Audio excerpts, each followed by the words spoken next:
resources within school systems and private health systems. It will go a long way in ensuring Americans of all ages, children, students, workers, and families receive the mental health services they need and deserve.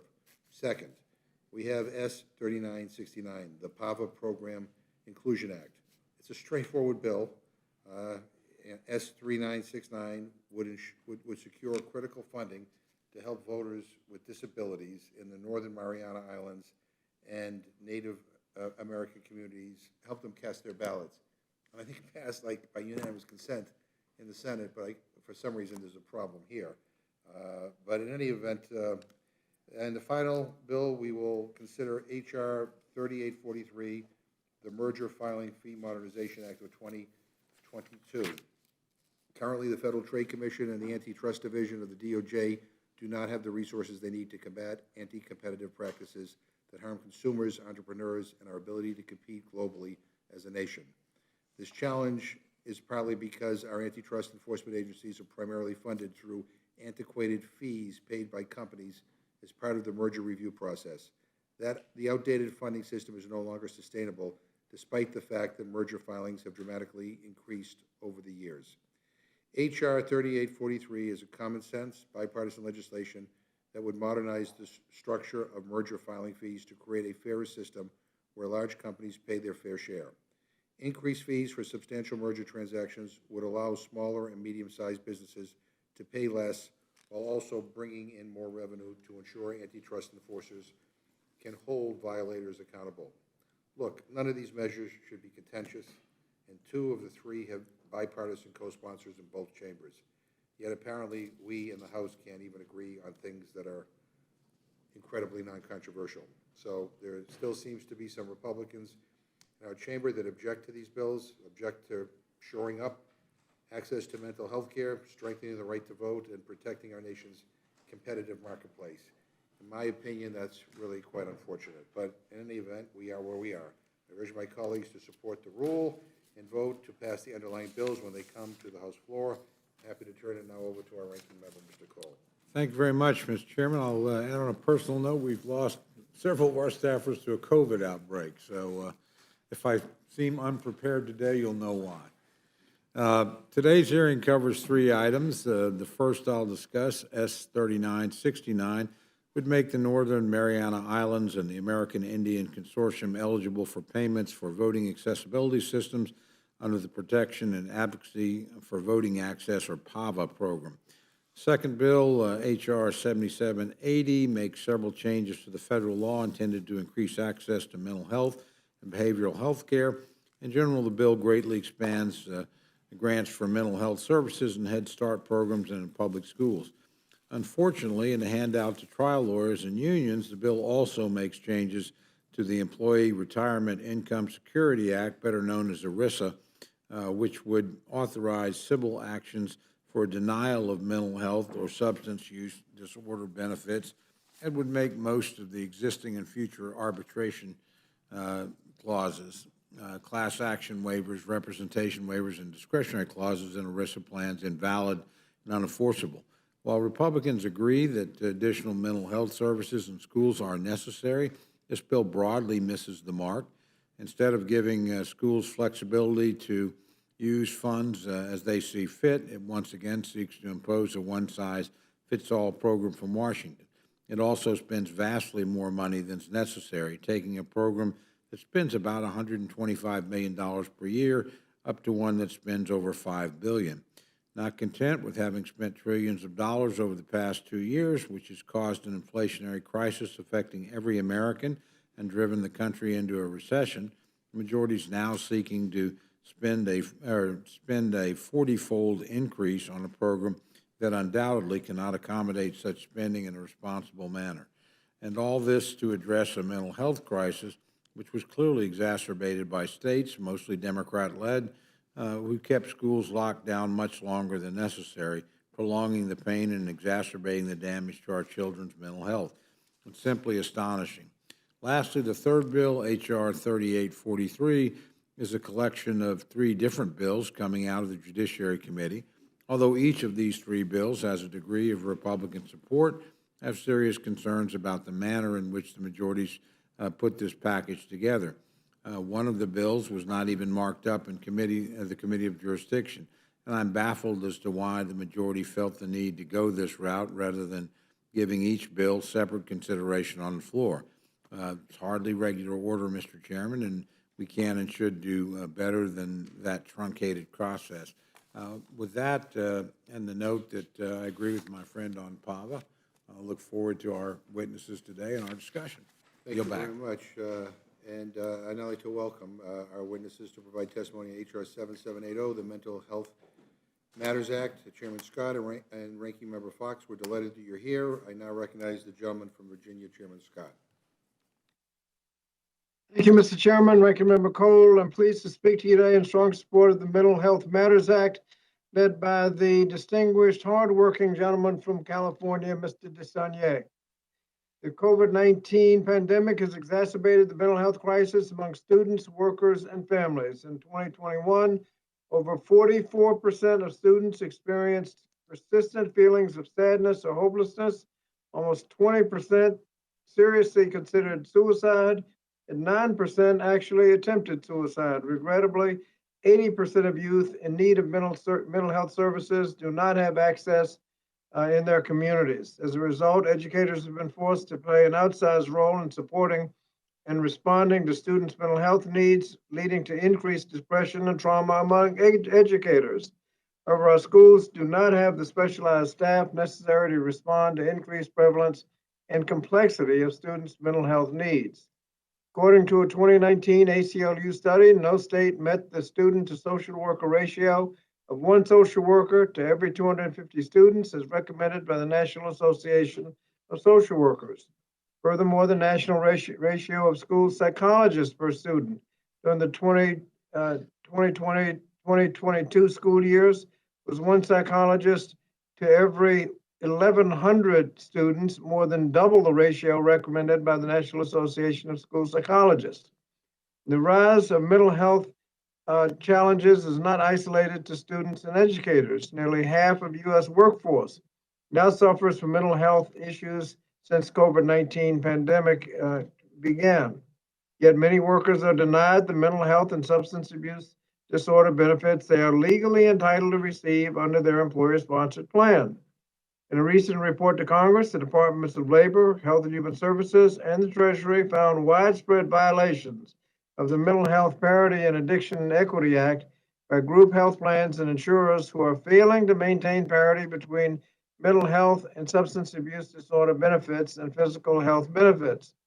Further, the report recommended that Congress enhance the Secretary of Labor's capacity to enforce the parity law, including providing the authority to impose civil monetary penalties for violations.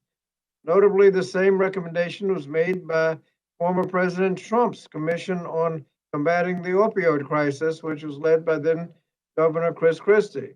In response to these violations and the national mental health crisis, the chair of the Subcommittee on Health, Employment, Labor, and Pensions, Mr. DeSaulnier, introduced the Mental Health Matters Act, which includes proposals championed by several committee members. The legislation helps Head Start agencies implement evidence-based interventions to improve behavioral health of children and staff wellness. It improves trauma-informed services in schools by developing innovative initiatives to link schools and local educational agencies with local trauma-informed support and mental health systems.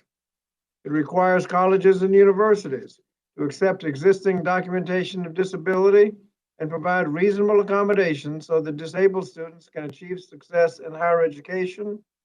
It provides the Department of Labor with enhanced authority to ensure that private, employer-sponsored group health plans and insurers fulfill their responsibility to provide mental health and substance abuse disorder benefits. It strengthens protections to ensure workers receive behavioral health care and other benefits they have earned under the job-based plans. And finally, it directs the Department of Education to award grants to build a pipeline of school-based mental health services providers and increase the number of mental health professionals serving in elementary and secondary schools in high-need areas. Simply put, the Mental Health Matters Act delivers the resources that students, workers, and families need to improve their well-being I want to thank again the gentleman from California, Mr. Danier, for championing the bill. I also want to thank those that had sponsored other bills that are included in this legislation. Gentlelady from California, Ms. Chu, gentlelady from Massachusetts, Assistant Speaker Clark, gentlelady from Connecticut, Ms. Hayes, gentlelady from Oregon, Ms. Bonamici, the gentleman from Connecticut, Mr. Courtney, and the gentleman from New Jersey, Mr. Norcross, for their leadership in helping put together this legislation. I thank you, Mr. Chairman, and I yield back the balance of my time. Thank you very much. Ranking Member Fox. Thank you, Mr. Chairman. H.R. 7780 has some good intentions and some rotten policies. Let's start off with the legislation's provision to use mental health parity to enrich trial lawyers and stick it to job creators. While I fully support mental health parity in the workplace, I believe we can do so without sending the Department of Labor and trial lawyers after job creators. Under this bill, DOL will receive an additional $275 million over 10 years to go after plans and employers. DOL claims to have violated mental health parity requirements governed by the Employee Retirement Income Security Act, ERISA. It's important to note that these employers offer mental health benefits voluntarily. Let me repeat that. These employers are volunteering to offer mental health benefits to employees. Yet Democrats want DOL to take these employers to court. No good deed in the private sector goes unpunished in Biden's America. We should be providing resources for DOL to provide more guidance to plans, not funding a multi-million-dollar witch hunt. Remember, this is the same administration whose goal is to eliminate employer-sponsored insurance and move all Americans onto government-run insurance. This bill also gives DOL authority to assess civil monetary penalties against plans. If Congress allowed DOL to be the judge, jury, and executioner, what business would run the risk of offering mental health benefits? This is the definition of a perverse incentive, one that will ultimately lead to workers receiving less access to mental health benefits. This is a major mistake because, as my colleagues know, due to rampant inflation and COVID lockdowns, the mental health crisis in this country is growing. Further, this legislation serves as a full employment service for trial lawyers by prohibiting arbitration clauses, class action waivers, and discretionary clauses under ERISA. This will lead to exponentially more lawsuits against employee benefit plans, which will make plans much more costly to administer and delay worker access to benefits. Again, this will ultimately hurt the workers it is supposedly intended to help. Oddly enough, or maybe not, the bill exempts union-run multi-employer benefit plans from the provision banning discretionary clauses. Obviously, what is sauce for the goose is not sauce for the gander here. Two amendments submitted to the Rules Committee address some of the damaging provisions in the bill. Representative Diana Harshberger's amendment removes the bill's exemption for multi-employer union pension plans and for collective bargaining agreements so that union plans are treated the same as non-union plans. Representative Rick Allen's amendment makes the implementation of Title VI in the bill conditional on DOL releasing additional direction and resources to assist employers and plans to meet mental health parity requirements. I urge the committee to make these two amendments in order. H.R. 7780 also includes the Respond, Innovate, Succeed, and Empower, or RISE Act. While Republicans support the intent of this provision, some of the details present multiple problems. For example, as written, this provision will force post-secondary institutions to accept disability claims from students even when those students do not have disabilities. These troubling details could be fixed if the majority were willing to negotiate in good faith. Unfortunately, the majority would rather score the political points that come from passing a bill that isn't going anywhere than do the hard work of bringing stakeholders together to create policy that will improve the lives of students with disabilities on college campuses. I believe students with disabilities should have access to accommodations on campus, and I look forward to pursuing policies to make that happen in a new Congress. As far as H.R. 7780's mental health provisions, several are already law or are so similar to existing programs, this bill will not help anyone. In fact, Congress already appropriated $1 billion for 2 of the programs since we marked up the bill. This money hasn't even gone to grantees yet. If these changes were important, shouldn't they have been done prior to spending $1 billion on them?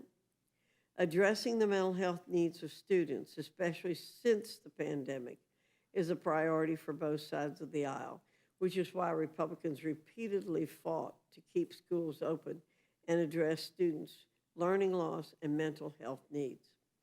I wish we were here discussing a bill that addressed issues such as learning loss. I'll not be voting for H.R. 7780. This legislation will have more unintended consequences than results. This is not what the American people need.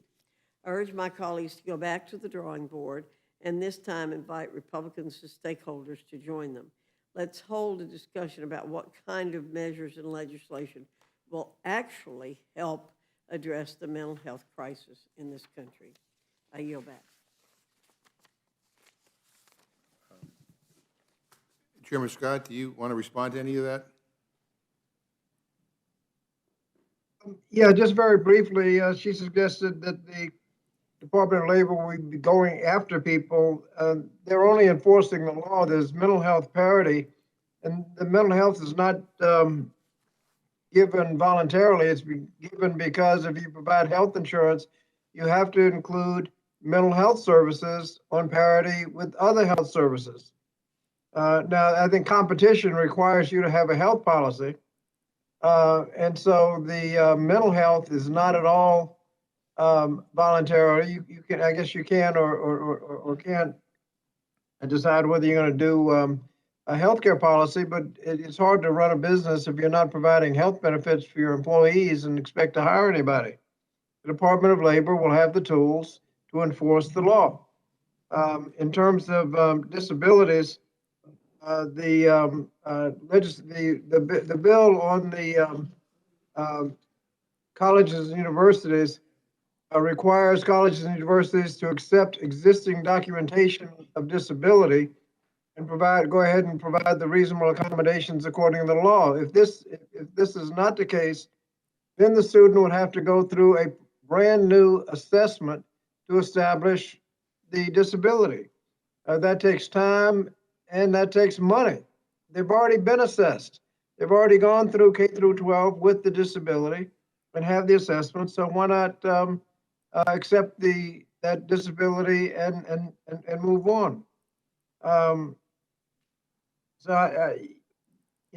going to find problems with everything we do, but I think these criticisms are not well taken.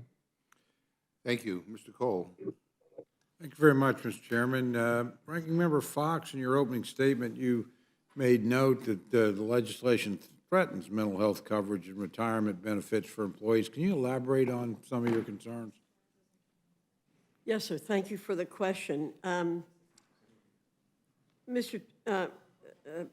Cole, H.R. 7780 allows the Department of Labor to assess civil monetary penalties against plans it believes violate mental health parity requirements. It also expands DOL's authority to file civil suits against these plans. So this is going to discourage employers from offering voluntary mental health benefits because they'll now be at risk of increased litigation and fines. Even though the vast majority of Americans are satisfied with their employer-sponsored health coverage, the Democrats would like to see all employer-sponsored insurance eliminated and patients moved on to government-run health insurance. This is one more step toward forcing businesses to stop offering health care benefits. And furthermore, the guidance being given by the department is so unclear that it's just going to increase the number of lawsuits that are out there and the ability for the department to go after employers because they don't really have good guidance from the department. Thank you. And Ranking Member Fox, this is not the first time, obviously, the Democratic majority's drafted legislation that significantly curtails or eliminates arbitration as a means of conflict resolution. In the same, or in the case of H.R. 7780, how will the prohibition on arbitration clauses impact an employee's ability to receive or recover benefits?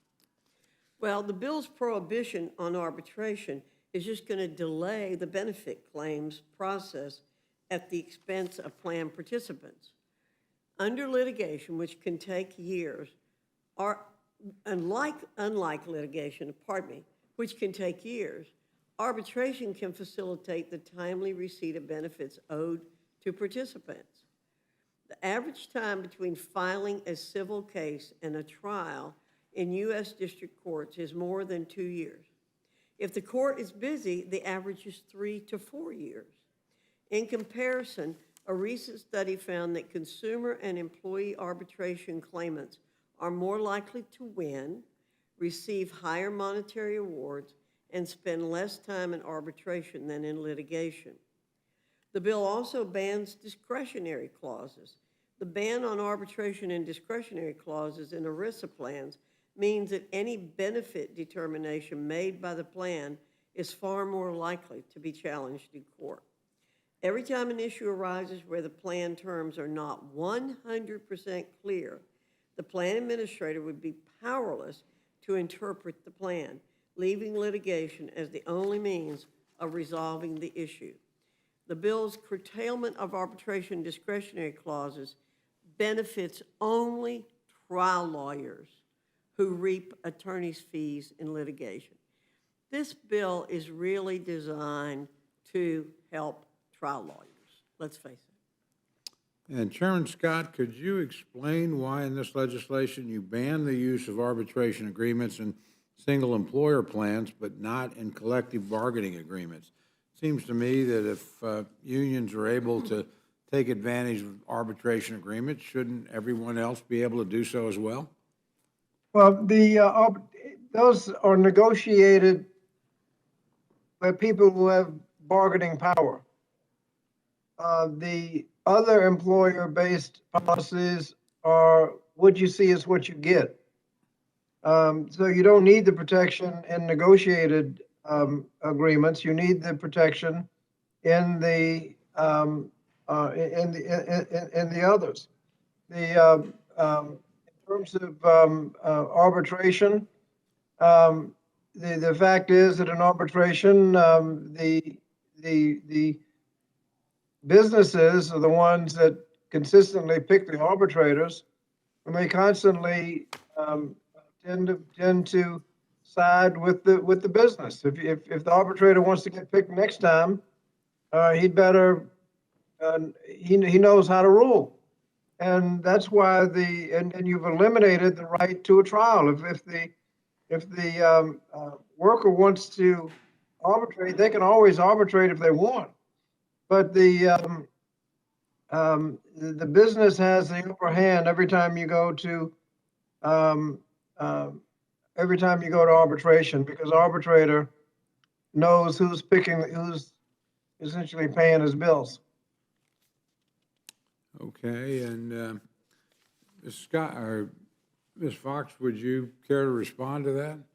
Well, the research just doesn't prove what the chairman is saying here. Arbitration goes much faster.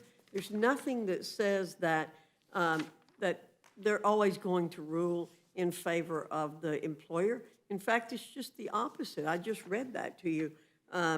Consumer and employee arbitration claimants are more likely to win, receive higher monetary awards, and spend less time in arbitration than in litigation. The facts belie what the chairman is saying. Okay, thank you very much. Yield back, Mr. Chairman. Thank you, Mr. Perlmutter. Thanks, Mr. Chairman, and I feel bad for those of you or those on your staff that have managed to pick up the bug. I got it again for the third time too, so not as tough as it was in the past. Here's my question, Ms. Fox. You and I have debated the value of arbitration clauses since I was on the Rules Committee way back when, and you were on the Rules Committee way back when, and I don't think anything has changed. The point being that the person has a choice. They could go to arbitration or they can go to the courtroom, but you're taking that choice away. And that's what you would like. This doesn't take those choices away. So, you know, we can get into a long conversation about whether or not the courts and juries make good decisions. I believe they do. I believe that they give anybody who's in front of them a great opportunity to share the facts and tell their stories. But Mr. Chairman, we've heard basically these bills before, and I support all of them, and I'm going to yield back. Thank you. Dr. Burgess? Thank you, Mr. Chairman. It is it's unfortunate that we sit here right on the eve of an appropriations lapse, and this is what we're doing. Look, I've been very supportive of bipartisan mental health measures in the House, really going back to the time that I started in 2003. We passed, as a House, we passed the Restoring Hope for Mental Health and Wellbeing Act of 2022 with large bipartisan support. I think that was in June of this year. And this was the first comprehensive effort to address mental health since the coronavirus hurt all of us. Now, it was the Energy and Commerce Committee that did this bill, and I do serve on the Energy and Commerce Committee. I'd just point out, though, that Bill 7666, which has already passed the House, is proof that when Republicans and Democrats come together, Congress can provide a good and common sense product for the American people. So since that time, many of those same mental health priorities have gone on to be considered in the Senate. I think we have actually a good basis to build upon. Unfortunately, I don't think this bill before us today really provides us where we should be going. And again, I'll just say it's unfortunate because we do have a history, at least in other committees, of working together on this. We do have the power of the purse here on the legislative branch. We have a responsibility for funding federal programs that have proven to have successful outcomes. We certainly shouldn't just be passing things because we can, because we have the votes.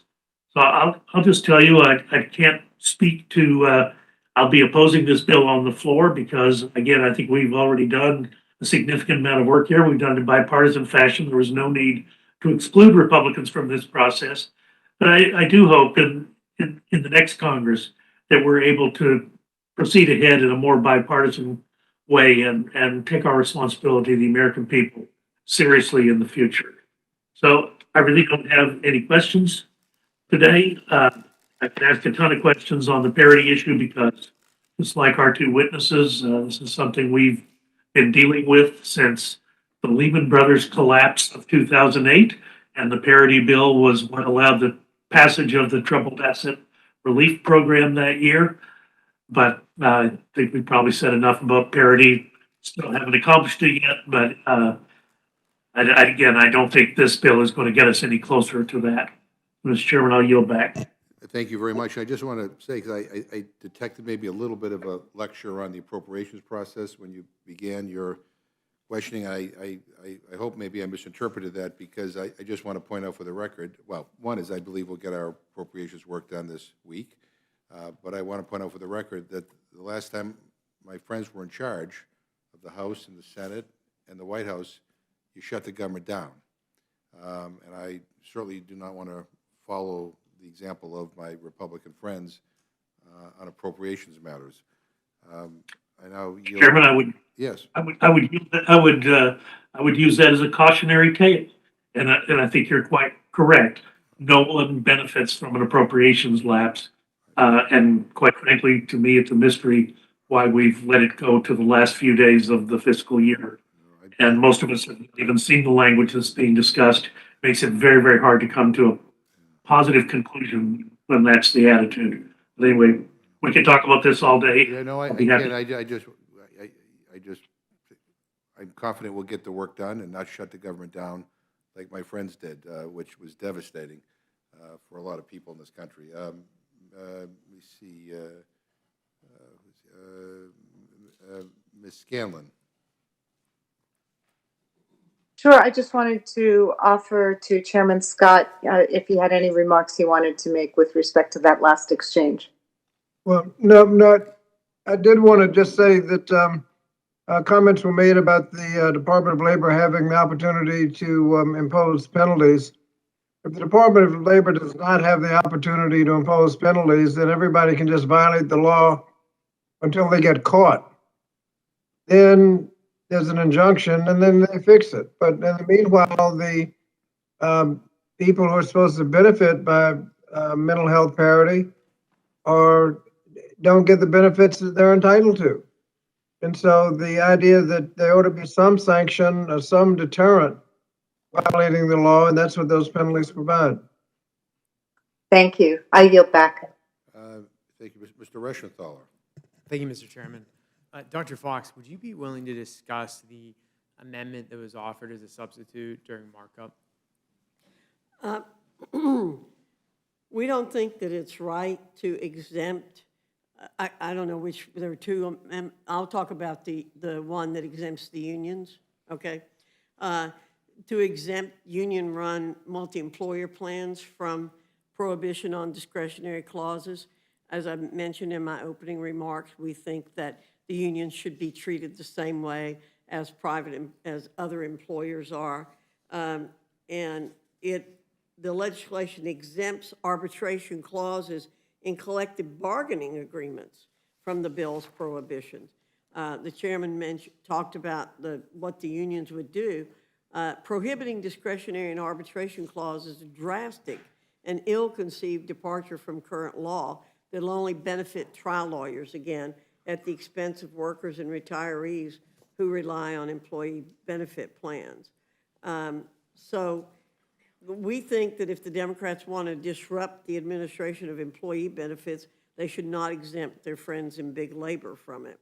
And it's not surprising that that's what they're doing, but that is what they're doing. Oh, okay. The other amendment, I'm sorry, I was thinking about the amendments we'd offered. Well, we tried to rewrite the mental health programs to be one seamless program focused on local needs. Thanks, Dr. Fox. I appreciate it. With that, I yield back. It looks like I'm yielding to Mr. Raskin.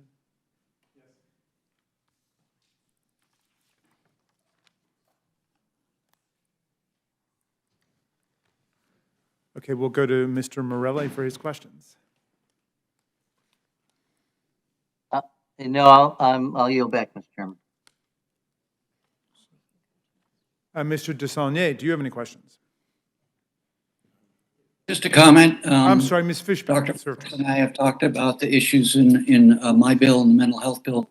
I'm happy to work with her going forward to the degree we can come with any solutions. But I do think the urgency of passing this bill, given the mental health crisis we have right now, there are estimates from research that almost 1 in 4 young people during COVID have contemplated suicide or have friends who have contemplated that level of depression.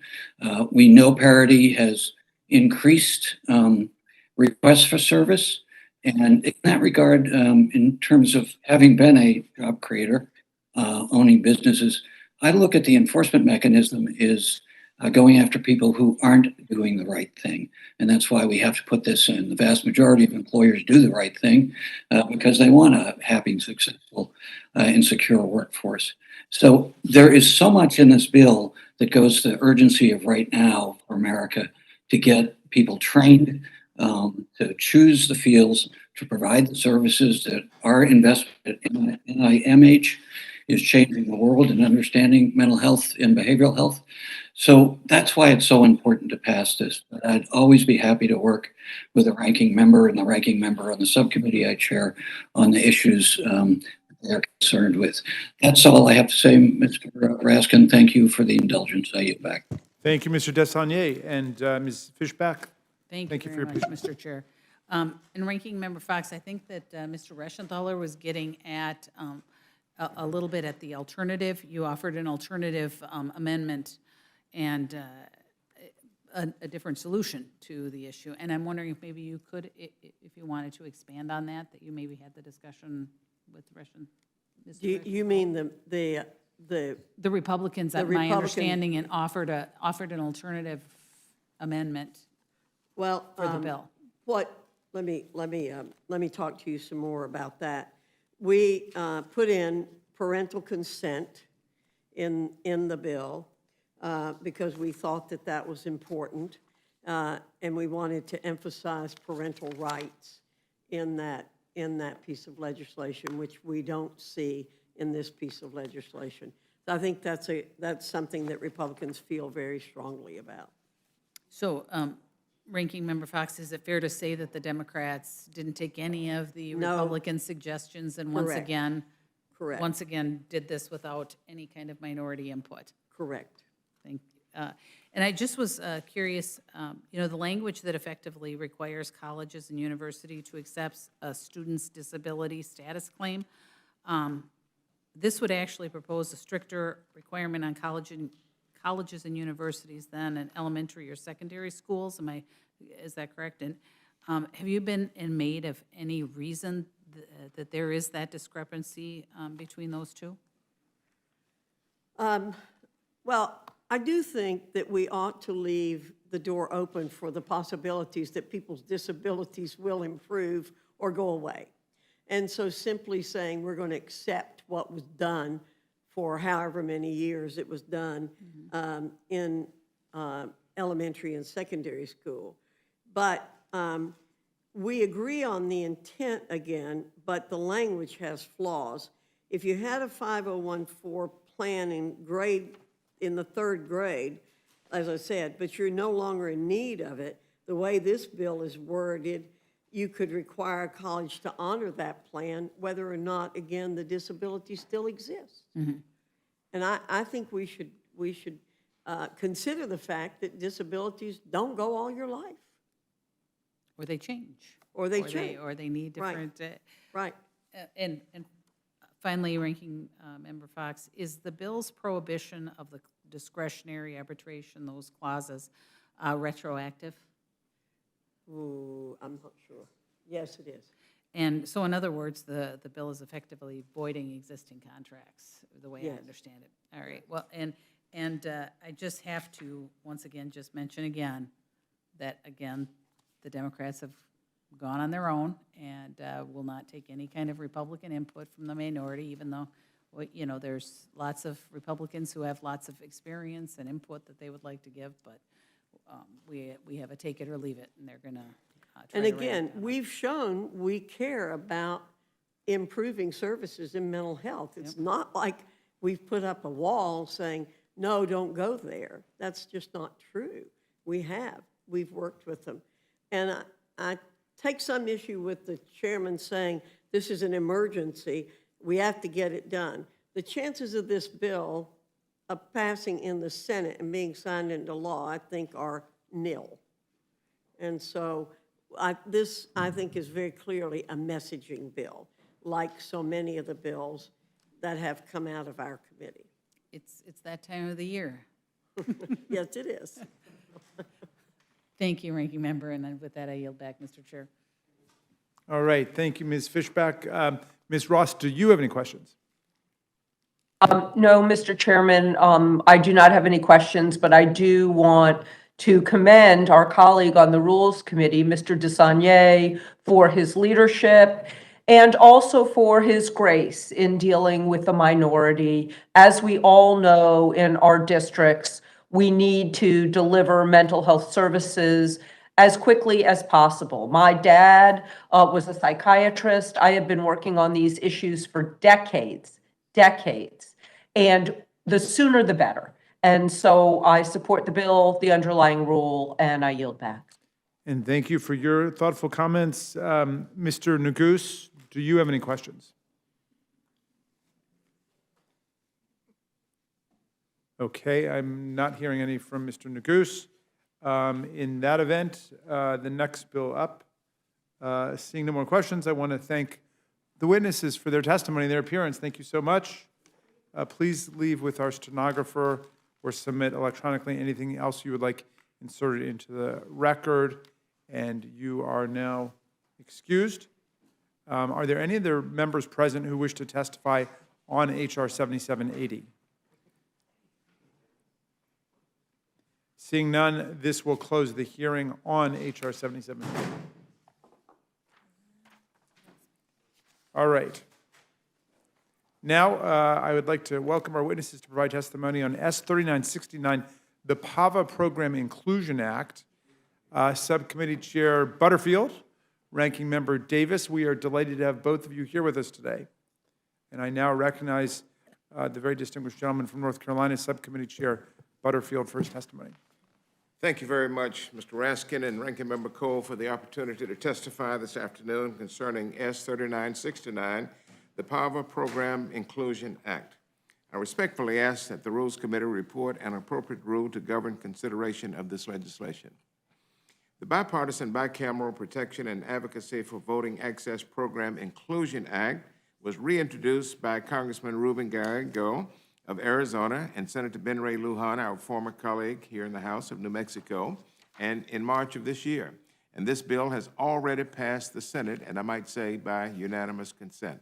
This bill, Mr. Chairman, makes a technical fix to the Help America Vote Act to explicitly include the Commonwealth of the Northern Mariana Islands and the system serving the American Indian Consortium as eligible recipients of funding under HAVA's Protection and Advocacy for Voting Access Program.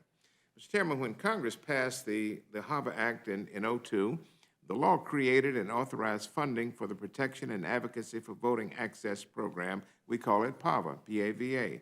The PAVA program funds activities aimed at increasing access to the polls and the ballot for voters with disabilities, ensuring they too have access to all aspects of the voting process. Protection and advocacy systems, known as P&As, are federally mandated and have a mandate to ensure the full participation in the electoral process for individuals with disabilities, including registering to vote, casting a vote, and accessing polling places.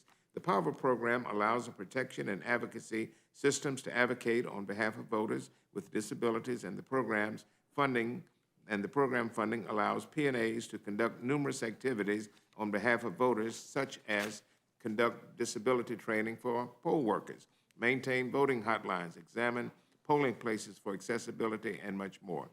There are 57 P&As all across the 50 states, the District of Columbia, Puerto Rico, the U.S. Virgin Islands, Guam, American Samoa, and the Commonwealth of the Northern Mariana Islands, as well as the American Indian Consortium, which serves Native Americans with disabilities in the Four Corners region of New Mexico, Arizona, Utah, and Colorado. Because of an interpretation of the law under HAVA, the protection and advocacy systems in the Northern Mariana Islands and the American Indian Consortium do not receive PAVA funding under the current definition of states under HAVA. This bill makes a technical fix to HAVA to include the Commonwealth of the Northern Mariana Islands and the system serving the American Indian Consortium in PAVA funding eligibility, putting them on equal footing with the other 55 P&As across the country, and doing so without changing the overall authorization level or other elements of the program. The committee has received letters of support from all 57 P&As and a follow-up letter earlier this month from the P&As of the chair and ranking members states urging passage of this measure. According to Rutgers University study, about 38 million Americans with disabilities were eligible to vote in November 2020 election, and while progress has been made since HAVA's passage 20 years ago, this week we can take another step in honoring the commitment that every voter has equal access to the ballot box. Fixing this oversight will help ensure all voters with disabilities, regardless of where they live, can fully participate in the electoral process. Language making this correction has passed the House twice. I want to repeat that. Language making this correction has already passed the House twice, this Congress, in other legislation, and it should be enacted into law. This bill, Mr. Chairman, has the support of all 57 protection and advocacy systems, and I urge my colleagues to support its passage. I thank you, Mr. Chairman. I look forward to any questions that any of the members may have. And thank you very much for your testimony, Mr. Butterfield. It's now my pleasure to recognize the distinguished gentleman from Illinois, the ranking member of the committee, Mr. Davis. Thank you, Mr. Chairman, and thanks to my good friend, Mr. Butterfield, for joining us today. As I've said many times in front of this committee and in front of the House Administration Committee, every eligible voter has the right to participate in the election process and cast their ballot as privately and as independently as possible. That's why Congress created the Help America Vote Act and authorized funding for the Protection and Advocacy for Voting Access, or PAVA, the program in 2002 to help ensure we meet this obligation. Currently, the nonpartisan PAVA program allocates funds to only 55 of 57 legally established protection and advocacy systems across the country for efforts to improve access to the ballot for Americans with disabilities. This indicates that there are 2 of these officially designated disability services organizations that do not currently receive federal funding for voting assistance. As mentioned before, the Commonwealth of the Northern Mariana Islands and the American Indian Consortium. The bill before us today makes a correction to include both as eligible recipients for the first time. As mentioned, this bill passed the Senate by unanimous consent, and Republicans on the Committee on House Administration are supportive of these changes and have no issues with the bill. That being said, Mr. Chairman, I'm disappointed yet again at the process that the majority has chosen to take with this bill. For months, Republicans have expressed support for moving this bipartisan, non-controversial bill on suspension, along with another equally as important non-controversial piece of legislation before our committee, H.R. 8517, the Confirmation of Congressional Observer Access Act of 2022. This bill was introduced by Congressman Brian Stile, the ranking member of the Subcommittee on Elections that my colleague, Mr. Butterfield, chairs, and would further reinforce to state and local elections officials Congress's authority to deploy official observers to watch the conduct of congressional elections in the states and territories, something Congress has done forever. This bill does nothing to change law or practice, but simply provides a citation of convenience for existing law. Many state and local elections officials have told us that Congress speaking more clearly about this constitutional exercise would allow them to more readily provide access for our official government observers. For example, in 2020, both Republican and Democrat observers were denied entry to observe the administration of the election in a widely publicized incident in Maricopa County, Arizona. Given this shared experience, we had an agreement in principle to move both bills together on suspension. Yet, without any further discussion, Democrats changed their minds, claiming suddenly that they had issues with H.R. 8517, but then they refused to identify what those issues were. While I look forward to still supporting this piece of legislation before us today, I'm at a loss for words as to why the majority on House administration continues to make things more difficult and partisan than they need to be. Fortunately, it's not too late to do the right thing, as Mr. Stile has offered an amendment to include the Confirmation of Congressional Observer Access Act. I urge members of this committee to make Mr. Stiles' amendment in order and move both bills together, as we had originally agreed to do in a bipartisan way. It's the right thing to do for the American people as we work to advance common sense election integrity measures that would help restore faith in our elections. I yield back.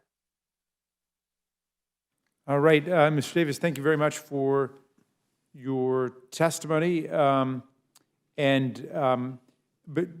let me just ask you, Mr. Davis, you have no substantive objection to the PAVA Program Inclusion Act. Is that right? Absolutely not. Okay. Then, Mr. Butterfield, am I correct in understanding that everybody supports it?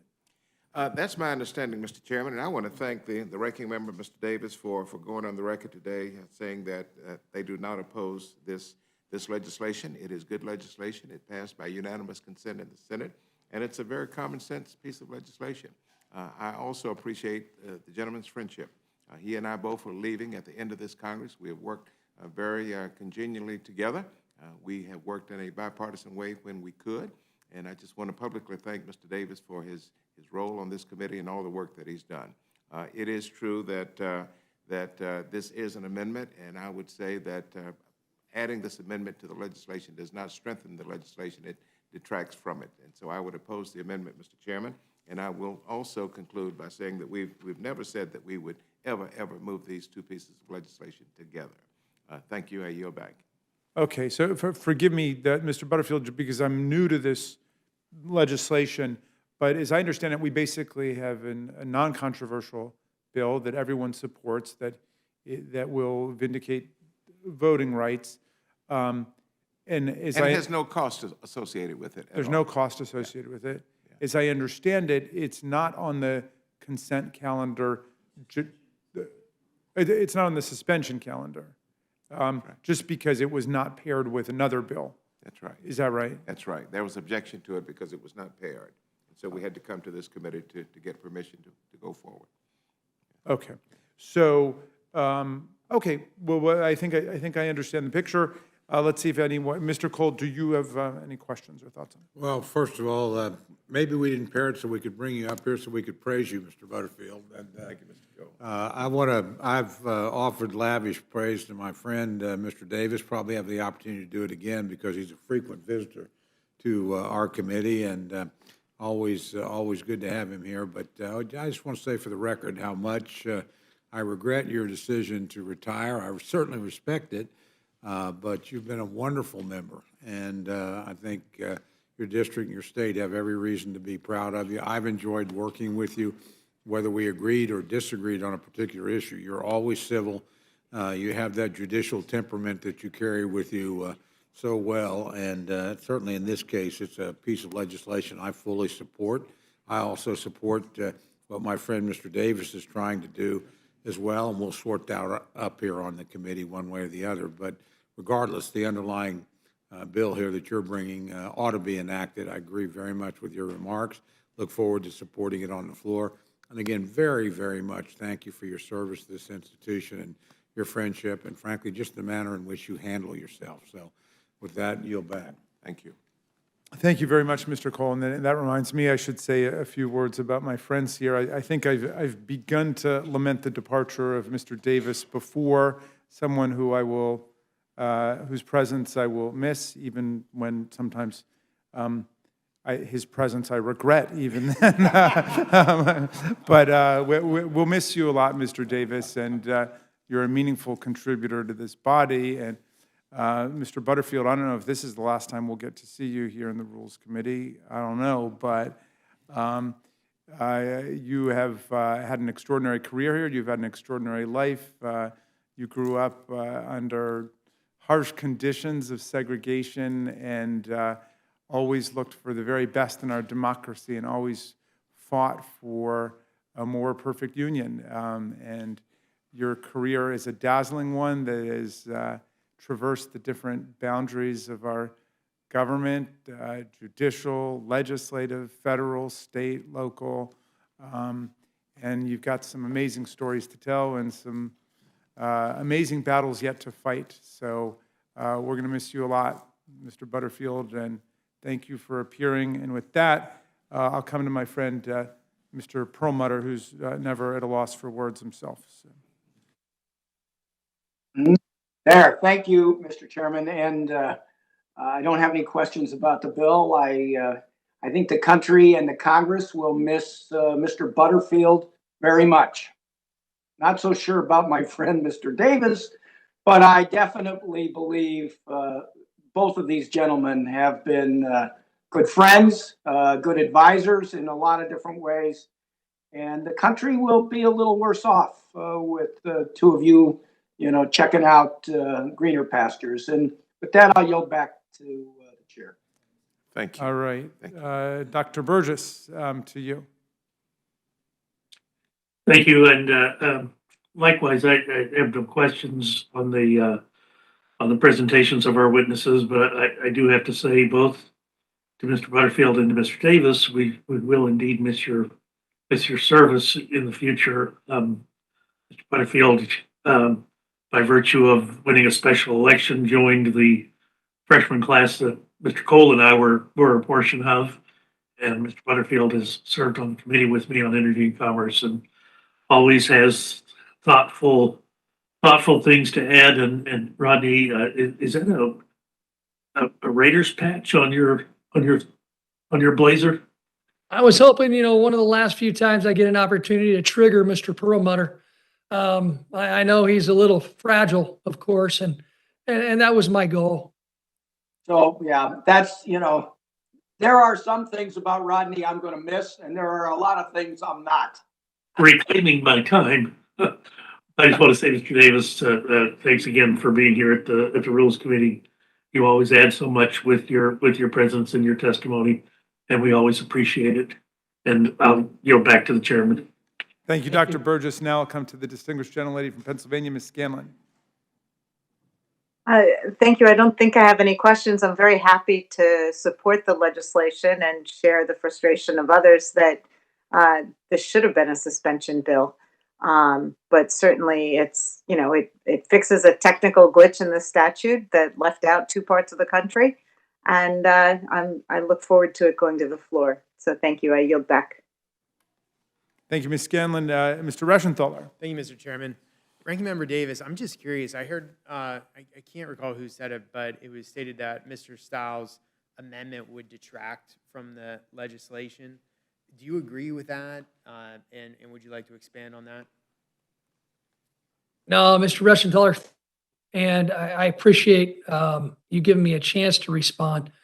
I noticed even some frustration from members of the majority that this very good PAVA correction bill is not on suspension. And I have to disagree with my good friend and colleague, Mr. Butterfield, who I have tremendously enjoyed serving with. The northwest end of the ground floor of Rayburn is going to be different with both he and I, who are neighbors, leaving. So anybody who's looking for new office space, come take a look at it. They're two pretty good spots. But in the end, this bill would have strengthened the PAVA corrections. We all want equal access to election observers. I mean, it's the reason why we have the official House administration-run election observer program. It's bipartisan. Republicans don't get to just send observers. The Democrats do the exact same thing. And what it does is it helps to ensure that our citizens have faith in our elections, knowing that well-trained staff members go out to these close elections and they observe. They don't interject, they observe. It's a longstanding program that we've utilized on House administration on our side tremendously over the last couple of election cycles. I frankly don't understand why the majority didn't pair this as a suspension bill. I mean, they're related. And the sheer fact that we are clarifying something that many election administrators have told me time and time again when I travel to see them that needs to be clarified, this would have strengthened the PAVA bill that's in front of us.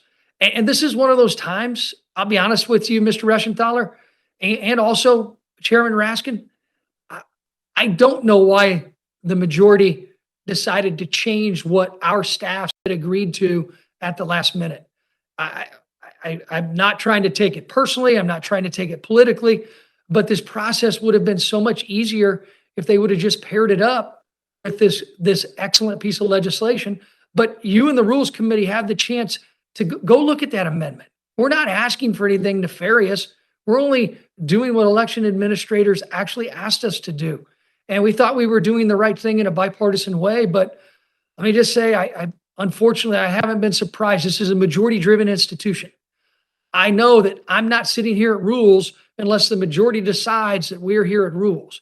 The majority could have just as easily decided to tell us what concerns they have with a very innocuous bill.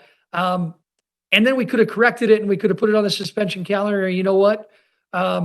We would have made sure that we corrected two problems rather than just one.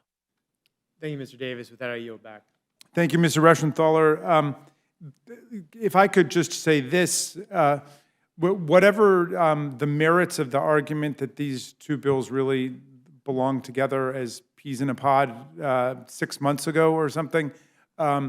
If we were to accept the amendment today, it would send the whole thing back over to the Senate and endanger this legislation. So at this point, I think it would make a very big difference if we were to actually paste this on to the vehicle. That was the basis for my use of the word detracting from the bill, that it would take it off track, send it back to the Senate, and we won't be able to get it done. Yeah, so it would take us off track procedurally. Thank you much. Mr. Morelli, I'll come to you. Yeah, I don't have any questions, but I do want to add my thanks to the two distinguished gentlemen who are serving, and I'm not sure we will see them again before the Rules Committee, but if not, just want to extend my thanks for their service to our country. And I have found over the years, whether it's here in Congress or during my long tenure in the state legislature, one of the most difficult parts is saying au revoir, not goodbye, because I'm sure we'll see them again in other capacities. But I just wanted to add my voice to others and thanking them for their patriotism and for their long service to the United States government. So I yield back.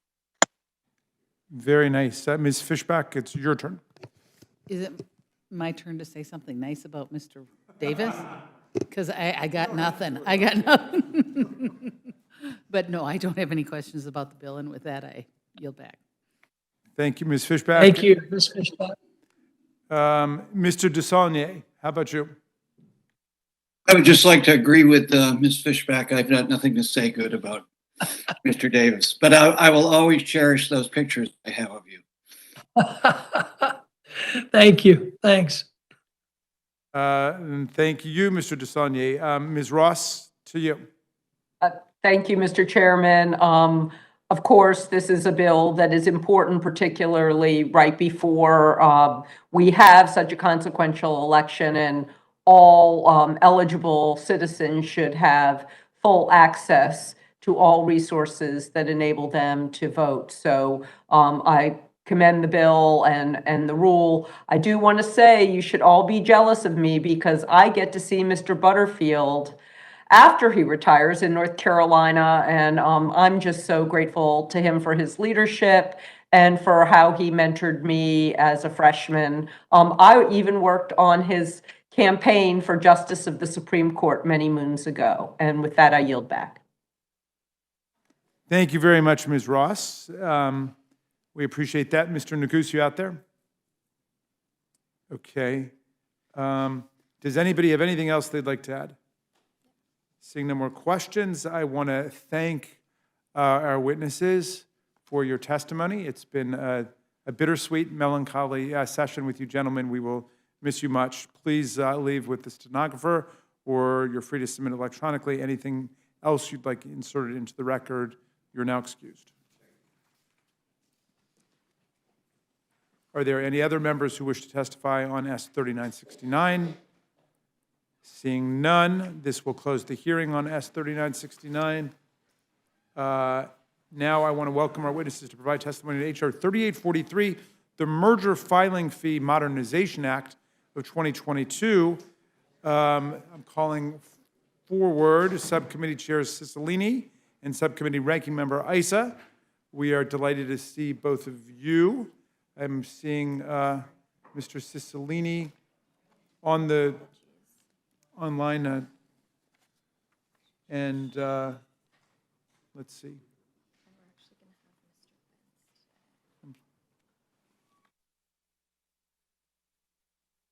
Oh, okay. Okay.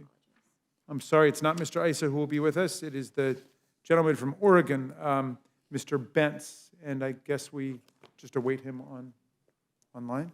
I see Mr. Cicilline there. Okay. All right, great. I understand Mr. Bentz is on his way. Mr. Cicilline, you are now recognized. Thank you, Mr. Chairman and members of the Rules Committee. H.R. 3843, the Merger Filing Fee Modernization Act of 2022, is important bicameral bipartisan legislation that protects competition by generating more revenue to support federal enforcers, making foreign adversarial interest in transactions more transparent, and allowing more streamlined litigation.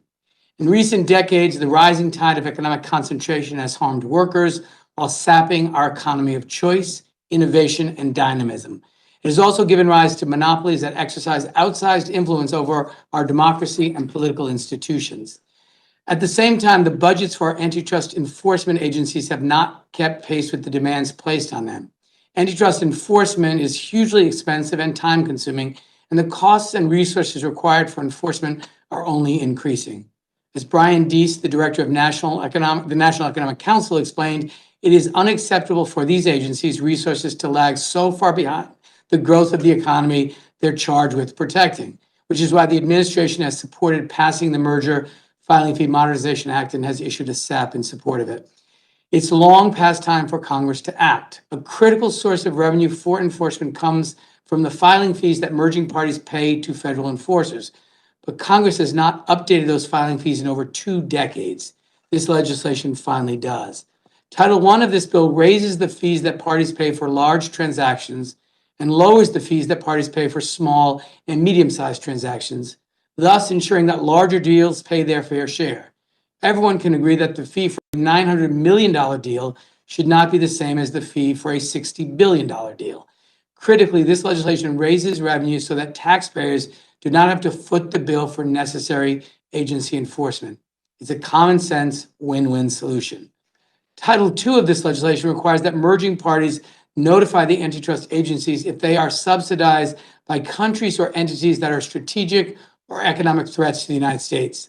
Foreign subsidiaries can distort the competitive process in favor of foreign economic adversaries by enabling the subsidized firm to submit a bid higher than other firms in the market, or otherwise changing the incentives of the firm in ways that undermine competition.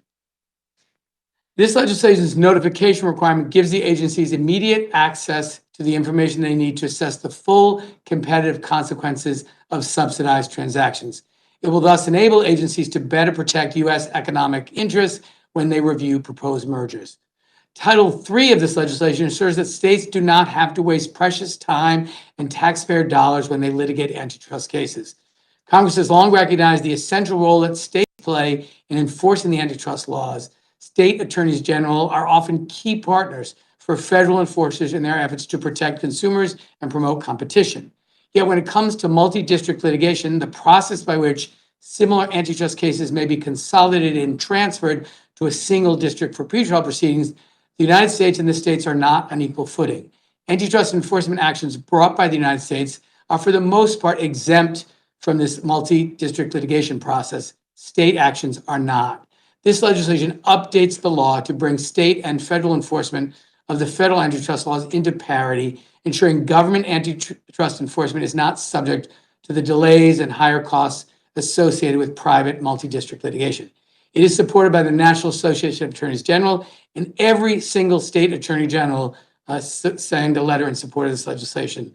Last year, they wrote to the Judiciary Committee urging Congress to pass this bill as soon as possible so that our citizens benefit from more efficient, effective, and timely adjudication of antitrust actions. And that was a quote from their letter. Each element of this legislation enjoys bipartisan support. Titles I and II have already passed the House as part of H.R. 4521, the America Competes Act. Title III passed the Senate with unanimous consent.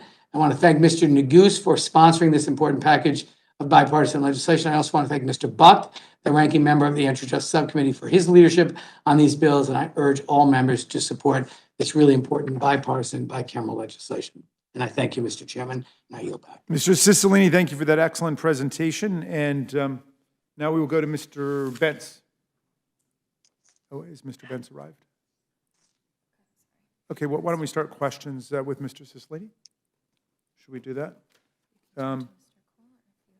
Okay, well, so Mr. Cicilline, will you just describe to us how the mechanism of these filing fees? I understand that HR 3843 will lower fees for some of the smaller merger applications and then increase them for the largest. Is that right? And what exactly are the cutoffs and the numbers? Yes, so it will lower the filing fees for transactions that are valued under $1 billion, and it increases the upper limit for transactions. It adjusts the filing fee of let me just make sure I'm reporting this correctly. It's lowers the filing fees for transactions valued under $1 billion. And it adjusts, it sets a $400,000 filing fee for transactions valued at or above $1 billion, but less than $2 billion. Then for transactions valued at above $2 billion, but less than $5 billion, it has a fee of $800,000. And a new section sets a filing fee of $2.25 million for transactions valued at or above $5 billion. Okay, Mr. Naguse, did you want to chime in on that? Yes. No, thank you, Chair Raskin. I think Mr. Cicilline articulated well the filing fee structure. All right, very good. And the other thing I would want to ask you, Mr. Cicilline, is about antitrust principles generally. I mean, antitrust is a tradition within the law that is all about making the free market work and preventing monopoly, right? So the purpose of these fees is just to have the actors in a merger internalize the costs to the taxpayer of authorizing these mergers. Is that right? That's right. These mergers are covered because of their size or because of the market they implicate. And it has always been the tradition that that is the merging parties, bear the cost of this review rather than the taxpayers, because they will benefit from the transaction. But those fees haven't been updated for decades. It was really the wisdom and visionary leadership of Mr. Naguse that recognized the time had come for a modification of these filing fees. And as I said, this was already passed by the House in the America Competes Act. But we want to ensure, look, the antitrust enforcers for a very long time have not had the resources they need to do the work we demand of them. I mean, ensuring that there is competition is important for our economy. It makes certain that consumers have more choices, higher quality, more innovation, and the companies can grow and compete not only in the United States, but around the world. And the absence of competition harms workers, harms consumers, harms innovation. And so we all benefit from competition, but we need to fund the agencies that are charged with enforcing our competition policy, and we haven't done that for a very long time. Thank you very much. Mr. Bentz has arrived, and Mr. Bentz, if you're ready to go, we'll call on you for your opening presentation. Thank you, Mr. Chairman. The legislation before this committee would do three things. It would alter where state antitrust actions can be heard. It would bring more scrutiny to mergers involving foreign money, and it would alter filing fees associated with mergers. I'd like to briefly address all 3 points. The first provision I mentioned would change how the multi-district litigation panel handles cases related to antitrust.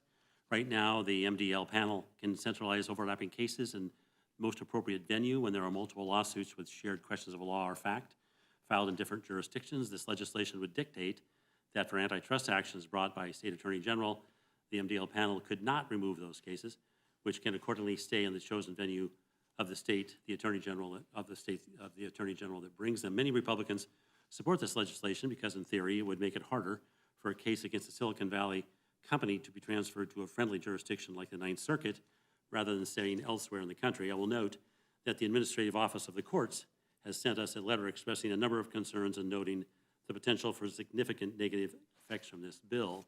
In the opinion of the AOC, this change could be harmful to judicial economy and put further strain on our federal court system. The second provision I mentioned would simply update the relevant statutes to help antitrust enforcers take a harder look at mergers when foreign funds are involved. This is a largely non-controversial idea. Finally, the bill would change the amounts paid by companies to federal agencies to have their mergers reviewed. In a vacuum, the idea of updating the structure of filing fees is a good one. Most people agree that those seeking approval for larger mergers should pay more, and those seeking approval for smaller mergers should pay less. The problem is that the money generated by this change in merger filing fees amounts to hundreds of millions of dollars that would, in effect, be set aside for the Department of Justice and the FTC. Proponents of this bill might note that language appropriated in the funds is not included here, and they may insinuate that this money will not necessarily fund the Biden administration, FTC, or the DOJ, but that is highly misleading, and there's more here than meets the eye. Everyone acknowledges this bill is designed to increase revenues that are intended for use by the FTC and the Department of Justice. That's why I'm urging opposition to this bill. When we marked up the legislation, Democrats rejected several Republican amendments that focused use of the funds on enforcement rather than empowering woke progressive policies. Republicans offered these amendments to limit misuse of agency resources and restrain funding from being used for unlawful ends. Democrats rejected each amendment, and they have cut from the bill before us adopted language that addressed the use of funds beyond amounts appropriated. This is deeply concerning. If you believe, as I do, that these funds will ultimately end up in the hands of activist bureaucrats at the DOJ and the FTC, this legislation should be rejected. President Biden's FTC bureaucrats are using their power for radical purposes beyond their statutory authority to seek control of the economy. For example, FTC Commissioner Rebecca Slaughter tweeted the following: "It is perfectly appropriate first to use our existing antitrust enforcement tools wherever possible to right the wrongs of systemic racism. Indeed, I believe it's our responsibility to do so." She continues, "Antitrust can and should be anti-racist. Antitrust is about ensuring fair opportunity for all competitors to the benefit of consumers. As long as Black-owned businesses and Black consumers are systemically underrepresented at disadvantage, we know our markets are not fair. We need to fix these inequities," end quote. Ms. Slaughter also has said, "I am simply suggesting that we begin to think strategically about using antitrust as a tool for combating structural racism." FTC Chair Lena Khan has argued that a new conception of antitrust will address inequality. She said, "A revised antitrust movement could play an important role in reversing the dramatic rise in economic inequality. These goals are simply and completely beyond the province of antitrust, and we should not entrust unelected folks with more money." This is especially true because the Judiciary Committee has yet to hold a hearing with Chair Khan to understand how she would use new millions upon millions of dollars in antitrust resources. Thank you. I urge opposition. I yield back. Thank you very much, Mr. Benz. Mr. Cole, want to come to you? Thank you very much, Mr. Chairman. Mr. Benz, thank you for being here, and Ms. Cicilline, obviously, thank you for being here as well. I want to make a couple of caveats to some of the questions that I'm going to ask. And first, I want to acknowledge, as my friend from Rhode Island said, there's been considerable bipartisan work on this legislation. And I think there's been a genuine effort legislatively to find common ground. And I commend both my friends for that in terms of the product, the legislative product itself. I think, as Mr. Benz suggested in his remarks, we do have considerable concern about the operation of the FTC and some of the things it's doing. That's different from having necessarily concerns about the legislation. We're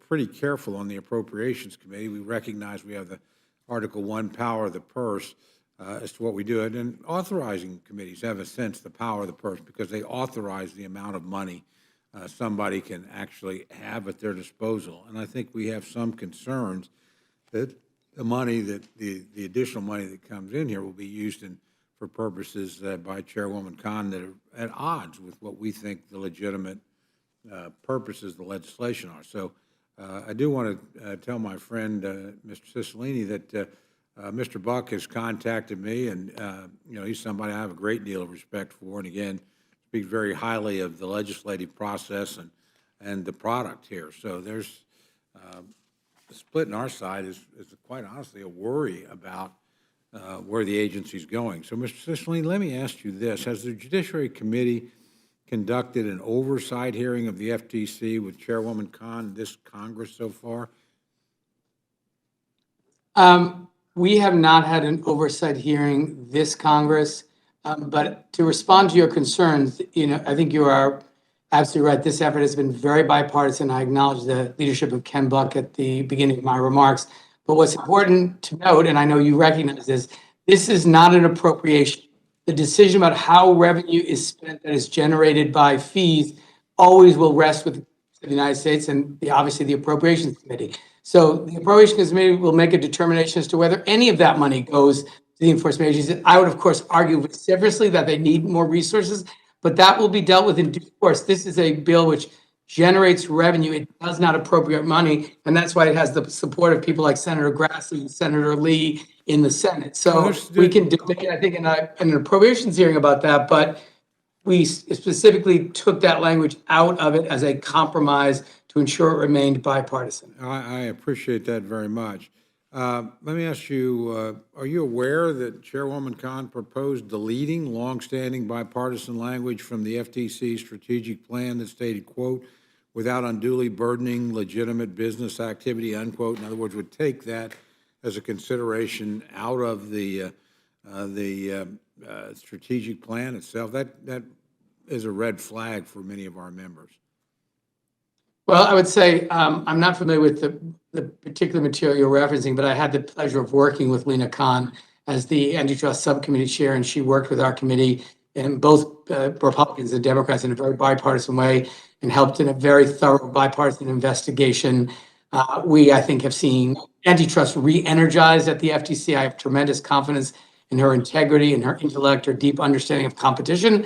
So without having read what you do, I will tell you I'm a huge fan of her work. I think she's going to help restore competition in many parts of our economy where it has been absent for too long. Well, just to be fair to her and to you, I don't know her, and I don't serve on a committee of jurisdiction, so I haven't had that opportunity. But what I'm voicing are concerns that I'm hearing from members that I have a great deal of respect for, and some of whom support this legislation. So it's a concern about the individual and the management style. Let me ask you one last question, if I may. An amendment, I'm told, offered by Congresswoman Sparks was adopted in the markup for H.R. 3843, yet the text of her amendment was stripped out of the Rules Committee print. Do you have any insight into that at all?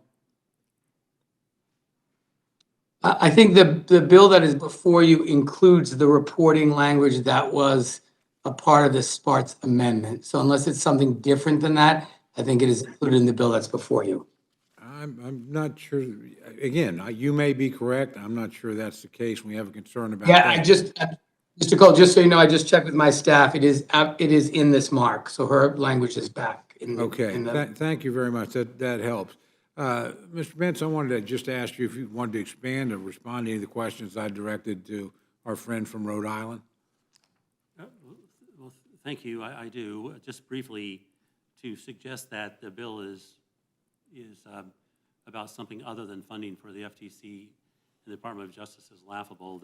I just want to quote Chairman Nadler's committee report for the bill, which says explicitly in a section that describes the bill's purpose, quote, the updated fee structure would provide the Department of Justice and the Federal Trade Commission with additional resources to review mergers and enforce antitrust laws. And he goes on to say, this legislation will provide more funding for antitrust enforcement by increasing filing fees on the largest transactions while reducing fees on the smaller. So to suggest that this money, although subject, of course, to the appropriation process, is going to go somewhere else seems laughable, as I mentioned already. As to the issue of the Sparks Amendment, the language that was stripped out reads, none of the funds collected, this is Ms. Sparks' amendment, none of the funds collected by the Federal Trade Commission from pre-merger notification filing fees and allocated by the Federal Trade Commission shall be available for obligation or expenditure by the Federal Trade Commission, the Department of Justice, in excess of the amounts appropriated by Congress for spending authority from offsetting collections. And I raise that issue because I went back and looked to see what the FTC's budget was, just to kind of put this all in perspective. And I note that in 020, the amount for their budget was $312 million. In 021, fiscal year 021, it was $351 million, plus $30 million from the American Rescue Plan, for a total of $381 million. For fiscal year 022, it's $389 million, and then the proposal, as we look forward, is $490 million. So the idea under the Sparks Amendment would be to limit the amount of these fees to these numbers, which are already much larger than they used to be. In Now, fact, again, let me follow up on that. Is the Sparks language in or not in? And I'd ask that to both of you. I'll give you a chance as well, Mr. Cicilline. It's just unclear to me.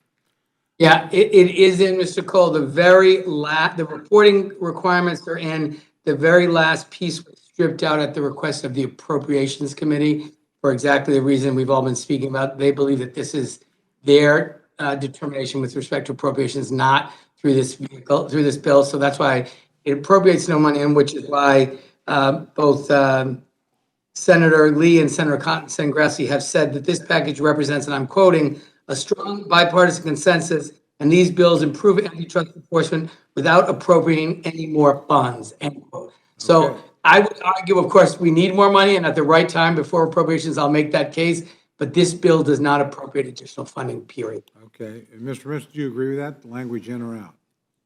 I'm sorry, Is Mr. Sparks or Ms. Sparks' language there, or is it out? it is out. The language I just read is out of the bill. Well, I'm going to leave it there because I can't solve the question in front of us, but I'm certainly going to find out before I vote. Well, if we have a disagreement between two members about a fact, I think we need to turn to the staff to determine. I mean, I think they Yeah, both. and just to be we're clear, talking Mr. to Chairman, the staff. as I mentioned, the Sparks Amendment, which has to do with disclosure, is included. The last portion of the amendment eventually was stripped at the request of Appropriations Committee. So I guess it's part of her amendment I remains see. there. The language, but the bulk of the amendment is in the So mark. part that's is, before part you. isn't. part in, part Yep. out. Gotcha. Okay, thank you very much. I appreciate that. Yield back, Mr. Chairman. All right, very good. Mr. Perlmutter, why don't we come to you? Thanks, Mr. Chair. I support the legislation. I had the privilege of sitting on a panel Mr. Cicilline put together in Boulder, Colorado. And I think I'm a co-sponsor of these bills as part of that. The only objection I had was to the reference to Mr. Nagus and his wisdom. The reason that I think this is, and he is wise on this, now quit messing around. The size of these mergers taking on such a magnitude that it far outstrips the ability of the department to really understand complexities and the different kinds of issues. And these fees have been lagging for years and years and years and really put the government at a disadvantage when it comes to examining these particular transactions. So that part is easy. The other parts in terms of jurisdiction, I know Mr. Buck and the venue, that was his part of the bill. And listen to the panel, that really a pretty easy, not easy part, but one that made lots of sense that the attorneys general ought to have a choice of where they bring their lawsuits against these very giant companies. So I guess the only question I would have would be more of you, Mr. Cicilline, Mr. Nagus, want to chime. How did you choose these different categories for the fee structure? Okay, but we'll have an opportunity to get to him, and I understand the rule's ready, so, but all I want to say is that this legislation is very common sense, very thoughtful and bipartisan, and it increases fees for the very big transactions, it lowers fees for the smaller business transactions, and it'll create a long-term sustainable funding stream for the relevant enforcement agencies. So I'm very much in support of this. Dr. Burgess, I'm going to come to you. It's your turn. Thank you. Mr. Benz, let me just ask you, I mean, Mr. Buck served on this committee, the Rules Committee. I've got to know him as a very, very thoughtful member. But I also am sensitive to what you're bringing up in that the significant amount of money that will be made available to the Federal Trade Commission without proper oversight could also be problematic. Did you all discuss this at the committee level as before the bill was marked up in committee?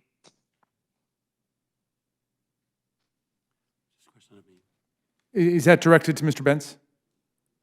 Yes, to Mr. Benz. Well, thank you for the question. The answer is the issue was generally discussed in committee, and of course, it was broken into three separate pieces, and the venue piece was, there was some split of opinion on it, but people understood why individual states would want the opportunity to litigate. Those of us who have been in federal court and understand why you wouldn't want to see 51 different versions of discovery over the same issue, understand the value of consolidating cases. As to the second part of the bill, I don't think there was much disagreement on the foreign review. On the third part of the bill, and that is how much more money to give and what to use these fees for, there is no doubt that the challenge posed by big tech is understood and needs to be appropriately addressed. The question is how, and I think you alluded to that in your question by saying the concern should be how the money is going to be used. And so if we're going to allocate hundreds of millions of dollars to an unelected group without knowing how it's going to be spent, that should cause concern for all of us. That's why we are objecting to the bill.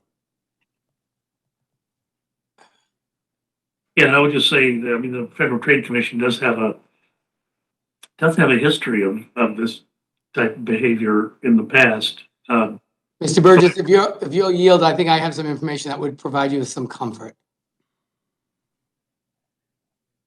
Hang on just a minute. In the Energy and Commerce Committee back in 2015, 2016, we actually had one of the only oversight hearings that's been done on the FTC in some period of time. They were not happy that we did it. I do worry even more about the leadership at the Federal Trade Commission now than I did back in 2015. And Mr. Cicilline, maybe you could also help make the question was come up in the Sparks Amendment. Are we going to be funding the Federal Trade Commission? Are they going to be funded directly out of fines and levies that they assess? Or will this all still have to come through a congressional appropriation? So all of this would be just the generation of revenues, and it would require appropriations through the normal appropriations process, and Congress would decide how much, if any, of this money goes to the federal antitrust enforcers. And so again, I wouldn't be to say, I'll make an argument as to what I think, when that process unfolds, but there is no appropriations in this specifically. And because it doesn't make an appropriations, any use of fees by the agencies would remain fully subject to the appropriation process in terms of both the overall dollar amount as well as the restrictions on the use. And this is what I think you are concerned about. The Consolidated Appropriations Act of 2022 limits the DOJ Antitrust Division's use of appropriated funds to expenses necessary for the enforcement of antitrust and kindred laws, end quote. The appropriations bill also includes limits on the FTC's use of its funds as well as carve-outs for specific activities. And as such, the use of funds outside of the agency's mandate to, for instance, pursue unrelated social justice goals would not be permitted under the current appropriations process. So I think there are guardrails in place that should allay any concerns you have with respect to using these funds for outside of the traditional purpose of the FTC. And yet, when we had a hearing on Mr. Morelli's bill in the Rules Committee last week on the right to repair, one of the witnesses that was at the witness table during that hearing recommended that the FTC be able to fund itself through fines and assessments. Yeah, I mean, they may have recommended that, but that's not the process we have. But it was worrisome to me when it was brought up, and it was reminiscent of the problems that Congress on an appropriations side has gotten into with the Consumer Financial Protection Bureau. So I'm just telling you, I think it is something that all of us need to be vigilant. The proper way to do things in the People's House is with the appropriation of money through the Congress and not the direct application of fees and assessments. Mr. Bentz, thank you for coming to the Rules Committee. I know it can be tense to be called to this type of duty, but every time you're called, you always acquit yourself very well. So thanks for being here today, and I'll yield back to the chairman. Thank you very much, Ms. Scanlon.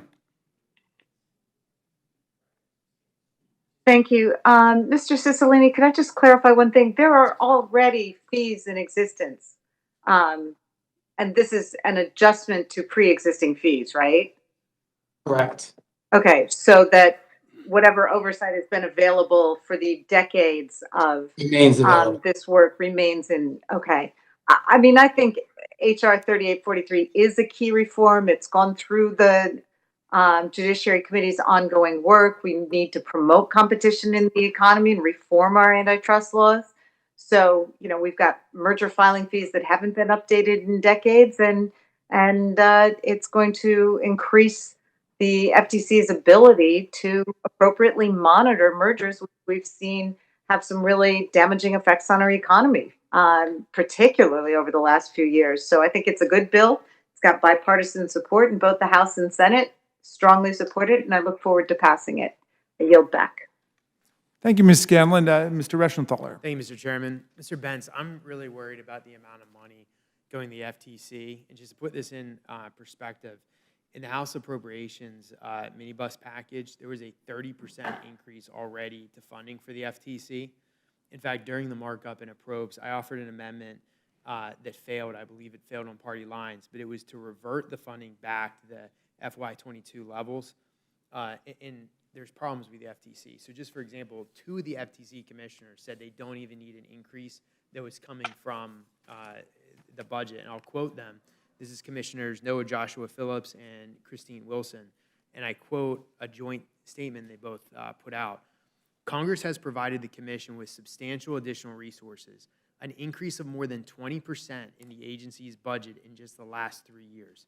President Biden proposes to increase the FTC's budget by an additional 30% in just 1 year. But under current leadership, the enforcement productivity of the agency has declined substantially despite the congressional largesse already granted to us. We believe that unfounded policy and implementation choices, not any change in the commitment of our diligent staff, are driving those results. For these reasons, we cannot embrace this budget request, end quote. Again, that's 2 of the FTC commissioners that said they don't need the increase. You know, we have a bill here that's going to divert more money to the FTC. Can you explain why the FTC, 1, doesn't need the additional funding, and 2, why they can't be trusted to take this and use it in an appropriate way? Thank you for the question. The posture of the FTC is something that I'm not qualified to answer or comment upon. I will say, though, as an attorney who's tried many cases, there never seems to be enough money to try the case appropriately. There's never seems to be enough money to hire all of the expert witnesses you would like. There's never enough money to engage in all of the practice, if you will, when it comes to these kinds of incredibly complex cases. So I have an idea that no matter how much money we give, they'll find a way to spend it. But the real issue is, how can we make sure that that which we are giving them is adequate for the purpose? And of course, you would turn immediately to those people who are on the commission and ask. The second question, though, is why would we, as I mentioned earlier, allocate so many hundreds of millions of dollars to very probably this group? Of course, subject to, to it being so appropriated, when we don't know how it's going to be applied. And to suggest that somehow they have to follow the antitrust statutes is not much of a guide. That's how it's set up, is to let the FTC try to figure it out and apply appropriate standards. And we know through the last 40 years or so, we've been focused on the consumer welfare standard, which has worked. And if we look at some of the incredible benefits that have accrued to our consumers over the past 40 years, people would have to agree. So the question would become, if we're going to dramatically increase the funding to allow people to engage in litigational exercises, then how is it going to be used? And that is the most important question, and it's not been answered. And our committee, the Judiciary Committee, should have. It has not. Thus, why are we putting the monetary cart before the policy horse? Thanks, Mr. Benz. I appreciate it. With that, I yield back.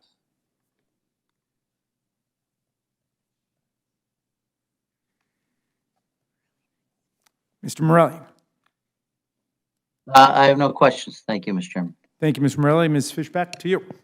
Thank you, Mr. Chair. And I just wanted to, Mr. Reschenthaler asked most of her, kind of made comments regarding what I was concerned about regarding the money, that we are just spending more and more money, sending money, and there's no accountability, no reason for them to be having the kinds of dollars. And I just, that's kind of the way we've been doing things, is we just spend money. We just send money to departments when we feel like it, or when the majority feels like it. Maybe, since I am the last Republican to have the opportunity, I would just turn it over to you, sir, and if there's anything you wanted to add that you felt that maybe we're missing in the conversation so far. Well, thank you. Thank you for the opportunity. I just want to reiterate the fact that we have a window into what it is that this money would be used for. And when we hear discussions from current members of the FTC suggesting that antitrust law should be used for matters involving equity, you have to ask, well, what is the standard really? What is the standard? And then that's not what the standard has been in the past. That's led us to such great benefits that many consumers would acknowledge they enjoy. I'm not saying that big tech is perfect, it's not. But let's at least know what type of standards are going to be applied in trying to appropriately address that which big tech is doing. With that, I yield back. Thank you very much. And with that, I yield back, Mr. Chair. Thank you very much, Ms. Fishback. And Mr. Desaulniers. Thank you, Mr. Chairman. I just want to thank Mr. Cicilline for bringing this bill. Terrific work.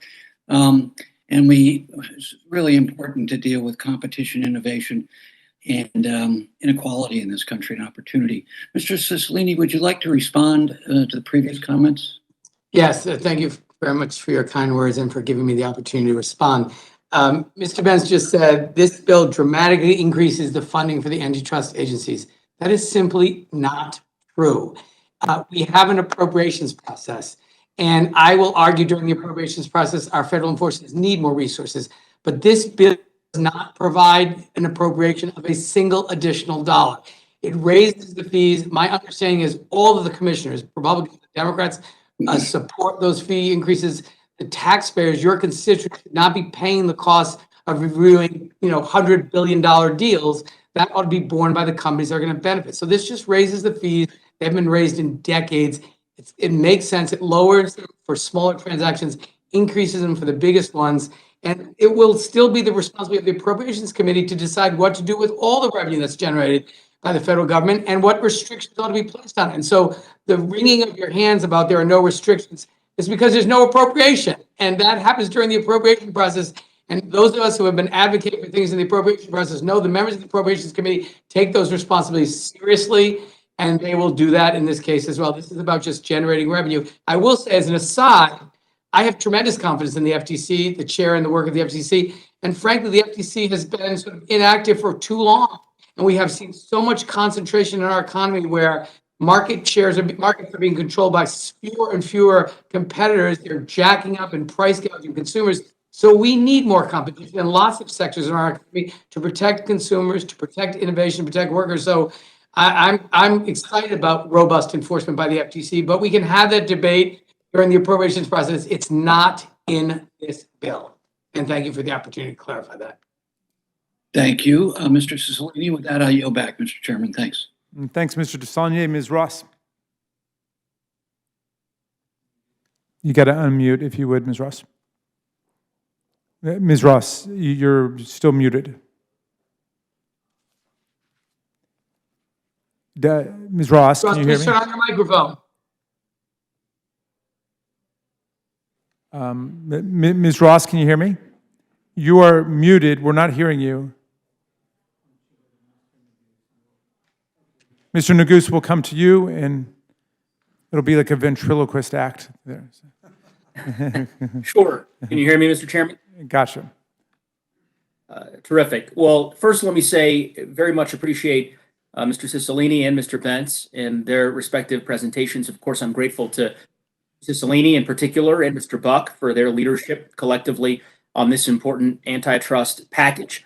I certainly would echo the sentiments of many of my colleagues on the Democratic side of the dais, in particular the comments from my colleague from Colorado, Mr. Perlmutter, although I would disagree with him on one point, which is his very spurious remarks regarding my wisdom. Since I learned all my wisdom from him, it's a bit problematic for him to have said that, but nonetheless, I digress from that. I think this bill is, and this package rather, is a prudent package. It has been, as already evidenced during the course of this hearing, been fully vetted. The bill has gone through the Judiciary Committee. It passed on a bipartisan basis. I must say, I'm a bit surprised by some of the concerns that have been articulated. I had hoped that the ranking member from the subcommittee, Mr. Buck, whose leadership on this bill and this package of bills rather has been so instrumental, would have been given the opportunity to present before the committee. But in any event, here we are. I'll give Mr. Cicilline an opportunity to respond to the extent he'd like to close out any other thoughts that he might have to share with the committee about the benefit of this particular bill. But I will just simply say, to the extent anyone makes the argument that this is somehow a partisan bill or a Democratic bill, they are sorely mistaken. The merger filing bill, just by way of background, that title of this legislation is mirrored off of a bill that Senator Klobuchar and Senator Grassley led in the Senate. That bill was and is supported by Senator Hawley, Senator Ted Cruz, Senator Marsha Blackburn, along with many other Republicans in the United States Senate. The bill passed as part of USICA a year ago during the sort of the earlier stages of the CHIPS debate. The other two titles of this bill are, in fact, bills that were introduced by Republican members of this body. So, again, a little bit confused by some of the criticisms. I understand the nuanced debate between appropriating and authorizing, but I would hope that we could at least all come to the same conclusions with respect to the fact that this bill is a bipartisan bill. And it is a bipartisan package, and that it reflects the bipartisan nature of the negotiations that have been going on within the Judiciary Committee and beyond for the better part of the last 4 years as we have worked to try to address some of the antitrust concerns that I know so many of my colleagues and I share. So with that, I'm happy to give you, Mr. Cicilline, an opportunity to respond, but otherwise we'll yield back. I would just say thank you, Mr. Neguse, for your comments, and consistent with what you just described, a press release was recently issued by Senator Lee, Senator Cotton, and Senator Grassley urging their Republican colleagues in the House to support the bill before you. So I appreciate you acknowledging there's tremendous bipartisan, bicameral support for what I think are a set of really good, common sense antitrust bills that will make a real difference, that will benefit our constituents, benefit the economy, benefit small businesses, and competition and innovation. So I thank you for the opportunity to respond. Thank you. Thank you very much. I got a note here that Ms. Ross was having technical difficulties. I don't know if she's still with us, whether she has anything she wants to add briefly, or gone. Okay. I don't see her. So are there any other, what? Are there any other questions? Any other, seeing none, I thank the panel. You're free to go. Thank you so much. Are there any other members who wish to testify on H.R. 3843? Seeing none, that closes the hearing on H.R. 3843. At this time, the chair will entertain a motion from the distinguished gentleman from Maryland, Mr. Raskin. Mr. Chairman, I move the committee grant H.R. 3843, the Merger Filing Fee Modernization Act of 2022, a closed rule. The rule provides 1 hour of debate equally divided and controlled by the chair and ranking minority member of the committee on the judiciary or their designees. The rule waives all points of order against consideration of the bill. The rule provides an amendment in the nature of substitute consisting of the text of Rules Committee Print 117-66 shall be considered as adopted, and the bills amended shall be considered as read.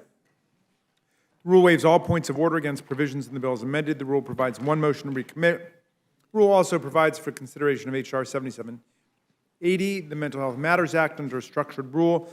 The rule provides 1 hour of debate equally divided and controlled by the chair and ranking minority member of the Committee on Education and Labor or their designees. The rule waives all points of order against consideration of the bill. The rule provides an amendment in the nature of a substitute consisting of the text of Rules Committee Print 117-67 shall be considered as adopted, and the bill as amended shall be considered as read. The rule waives all points of order against provisions in the bill as amended. The rule makes in order only those amendments printed in the Rules Committee report accompanying the resolution.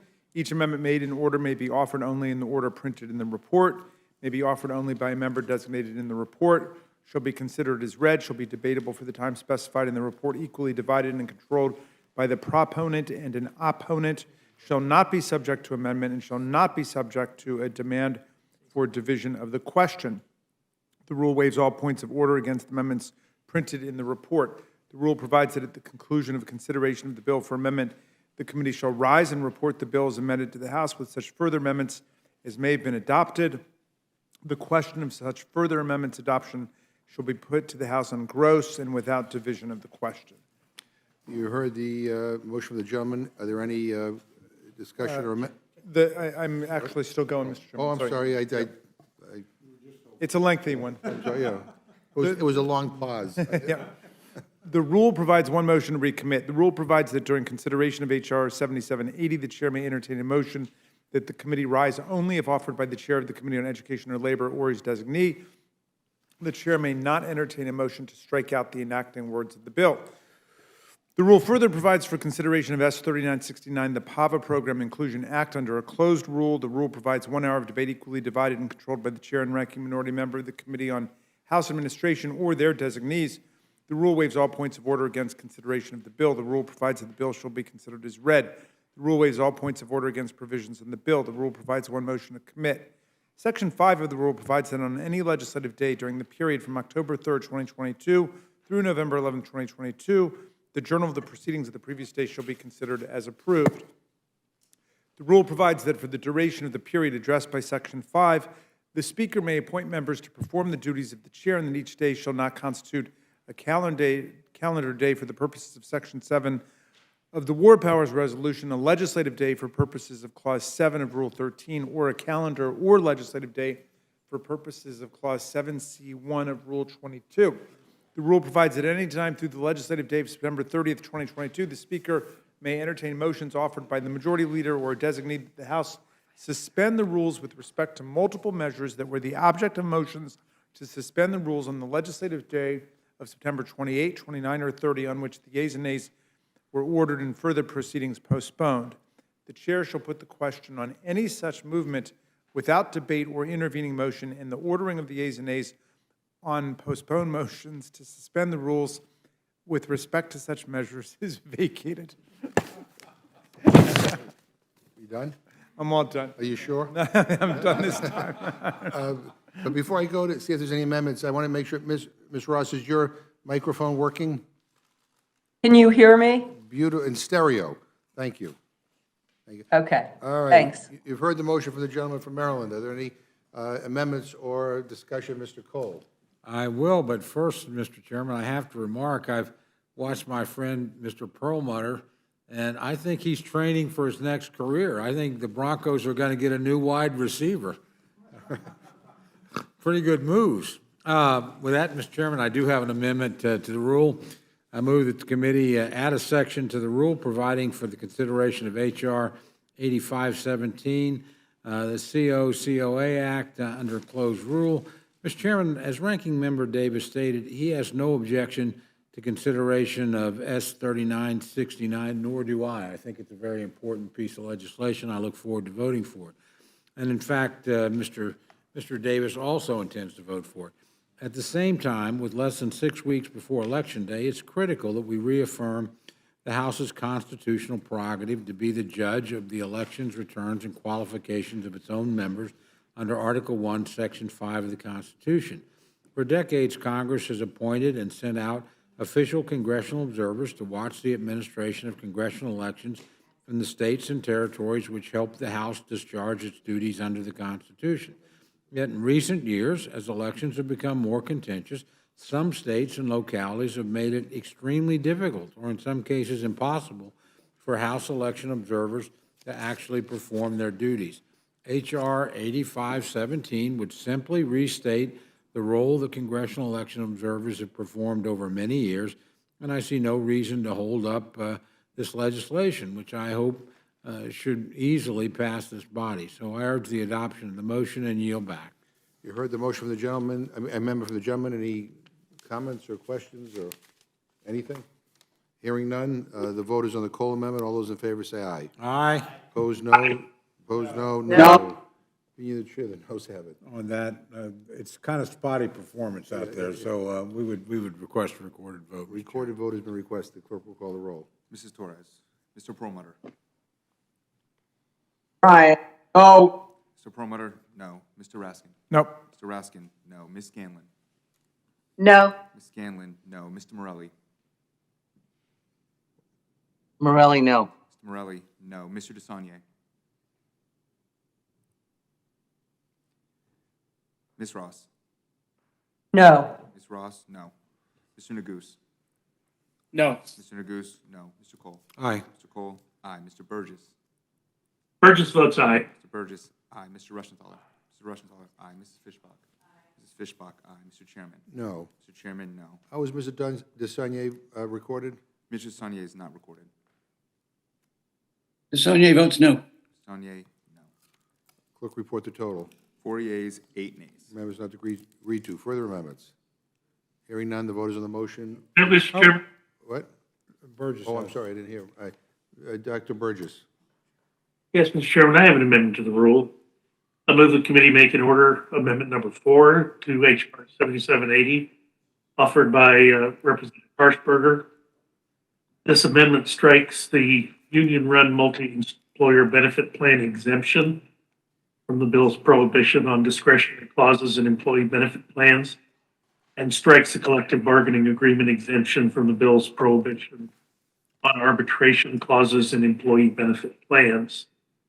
Mr. Chairman, H.R. 7780 includes language that upends the administration of employee benefit plans to the detriment of American workers and retirees. Conveniently, the Democratic majority has exempted their friends at labor unions from these onerous provisions. While disappointing, this is certainly not the first time that House Democrats have drafted legislation filled with carve-outs to special interest groups. If the Democratic majority insists on going forward with their ill-conceived proposal, I ask, in consideration of fairness, that everyone be required to play by the same rules. So I urge adoption of my motion and yield back. Heard the gentleman's amendment. Any discussion? If not, the vote is on the Burgess amendment. All those in favor say aye. Aye. Aye. Opposed, no. No. No. The noes have it. Mr. Chairman, I request the yeas and nays. Yeas and nays have been requested. Clerk will call the roll. Mrs. Torres. Mr. Perlmutter. No. Mr. Perlmutter, no. Mr. Raskin. Nope. Mr. Raskin, no. Ms. Scanlon. No. Ms. Scanlon, no. Mr. Morelli. Morelli is no. Mr. Morelli, no. Mr. Desaulnier. No. Mr. Desaulnier, no. Ms. Ross. No. Ms. Ross, no. Mr. Neguse. No. Mr. Neguse, no. Mr. Cole. Aye. Mr. Cole, aye. Mr. Burgess. Burgess votes aye. Mr. Burgess, aye. Mr. Rushenthaler. Mr. Rushenthaler, aye. Mrs. Fishbach. Mrs. Fishbach, aye. Mr. Chairman. No. Mr. Chairman, no. Clerk report the total. 4 yeas, 8 nays. Amendment is not agreed to. Further amendments? Ms. Fishbach.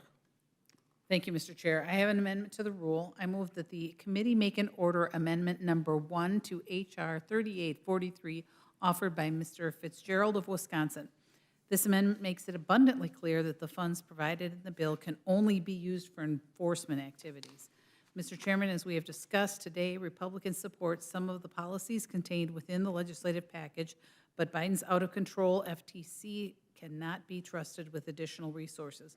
However well-intentioned the legislation may be, during a time when inflation continues to skyrocket, we should not be providing a blank check without prohibitions against using these antitrust laws to advance other policy goals.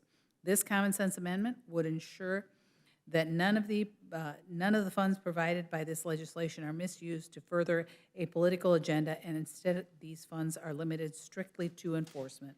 I urge the adoption of my motion, and I yield back, Mr. Chair. You heard the amendment for the gentlewoman.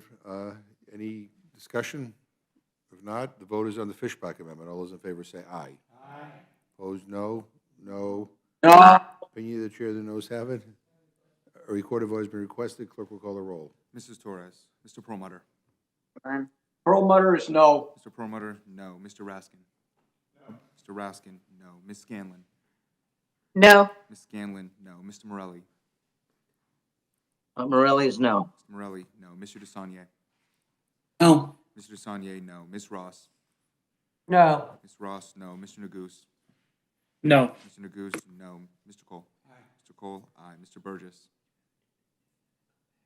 Burgess votes aye. Mr. Burgess, aye. Mr. Rushenthaler. Mr. Rushenthaler, aye. Mrs. Fishbach. Mrs. Fishbach, aye. Mr. Chairman. No. Mr. Chairman, no. Clerk report the total. 4 yeas, 8 nays. Amendment is not agreed to. Further amendments? Hearing none, the vote is on the motion of the gentleman from Maryland. All those in favor say aye. Aye. Aye. Aye. All those opposed say no. No. No. Opinion of the chair, the ayes have it. I don't know, I think we're ahead 4-3. I'm wearing miracle here. It's like I would just request a recorded a vote. recorded vote has been requested. Clerk will call the roll. Mrs. Torres. Mr. Perlmutter. Aye. Mr. Perlmutter, aye. Mr. Raskin. Aye. Mr. Raskin, aye. Ms. Scanlon.